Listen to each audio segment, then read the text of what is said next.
ஒரு நாட்டின் தளபதி போரில் இறந்துவிட அவரது இடத்தை நிரப்புவதற்காக அந்த நாட்டின் அரசன் நாட்டில் உள்ள வாலிபர்களை வரவழைத்து போட்டிகளை நடத்தினார். பல கட்டங்களாக நடந்த போட்டியில் இறுதியாக 2 வாலிபர்கள் தேர்ந்தெடுக்கப்பட்டார்கள். அவர்களிடம் அரசன், இனி உங்களுக்கு ஒரே ஒரு போட்டி மட்டுமே உள்ளது. அதில் வெற்றி பெறும் உங்களில் ஒருவன் இந்த நாட்டின் உயர்ந்த பதவியான போர் தளபதியாக அரியணையில் அமரலாம். அது மட்டுமின்றி ஒரு மூட்டை பொற்காசும் வசதியான மாளிகைகளும் பரிசாக கிடைக்கும். இறுதிப் போட்டிக்கு ஒரு நாள் முன்பாக இருவரும் வரவழைக்கப்பட்டு சகல வசதிகளுடன் தனித்தனியாக தங்க வைக்கப்பட்டிருந்தார்கள். அதிகாலையிலே போட்டி ஆரம்பிக்கப்படும் என்பதால் நேரத்துடனே உணவருந்தி வீரர்கள் தயாராக இருந்தார்கள். அப்பொழுது அவர்களில் ஒருவனின் அறைக்குள் தலைமை சமையல்காரன் திடீரென்று நுழைந்தான். அவனிடம் இரகசியமான குரலில், வீரனே, நாளை நடக்கும் போட்டியில் நீ மட்டுமே கலந்து கொள்ளப் போகிறாய். எனவே போட்டியே இல்லாமல் நீதான் அடுத்த தளபதியாகப் போகிறாய் என்றார்.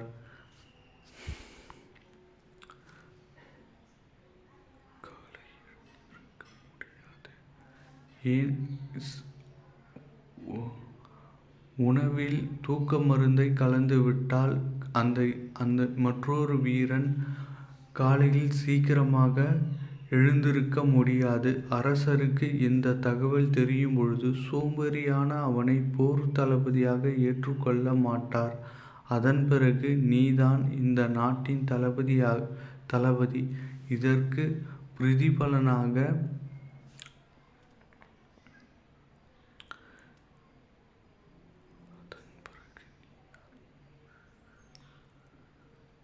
நீ பரிசாக பெறும் தங்கத்தை மட்டுமே எனக்கு தந்துவிட வேண்டும். சம்மதமா என்று கேட்டான். சமையல்காரன் சொல்லி முடித்தவுடனே அந்த வீரன், ஐயோ, இது நாட்டின் பாதுகாப்பு.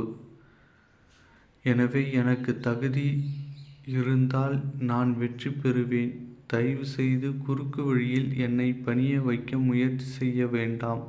அதே நேரத்தில் என் எதிராக நிற்கும் வீரனிடமும் பேரம் பேசி என் உணவில் மருந்தை கலந்துவிடமாட்டாயே என்று சத்தியம் செய்யுங்கள் என்றான். சமையல்காரன் சிரித்தபடியே, கடவுள் உன்னை காப்பாற்றுவார். நீ புத்திசாலி. சத்தியமாக நான் உனக்கு நல்ல உணவை மட்டுமே பரிமாறுவேன் என்று சொல்லிவிட்டு அங்கிருந்து கிளம்பினான். இவர்கள் பேசிக்கொண்டிருந்த அதே நேரத்தில் சமையல்காரனின் உதவியாளன் இன்னொரு வீரனிடம் அதே பேரத்தை தொடங்கியிருந்தான். ஆனால் அங்கு நடந்ததே வேறொன்று. அவன் பேரத்திற்கு ஒப்புக்கொண்டான். போட்டியில் கிடைக்கும் தங்கப்பரிசு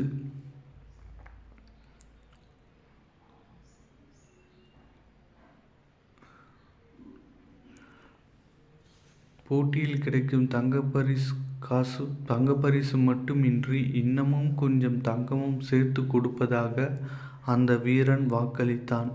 உதவி சமையல்காரன், காரியத்தை சிறப்பாக முடிப்பேன், நீங்கள்தான் இந்த நாட்டின் தளபதி என்று அவனிடம் கூறிவிட்டு வெளியே வந்தான். மன்னர் திடீரென அந்த இடத்தில் வந்து அந்த நாட்டின் புதிய தளபதிக்கு வாழ்த்துக்கள் என்று சொல்லி தன்னுடைய வீர வாளை அந்த வீரனிடம் பரிசளித்தார். அவனுக்கு ஒரே ஆச்சரியம். போட்டியே நடக்கவில்லை. அதற்குள் எப்படி நான் தேர்ந்தெடுத்தீர்கள்?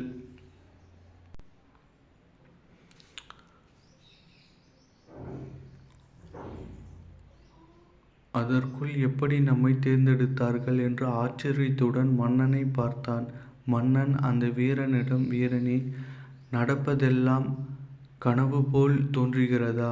உங்களுக்கான இறுதிப் போட்டி நேற்று இரவே நடந்துவிட்டது.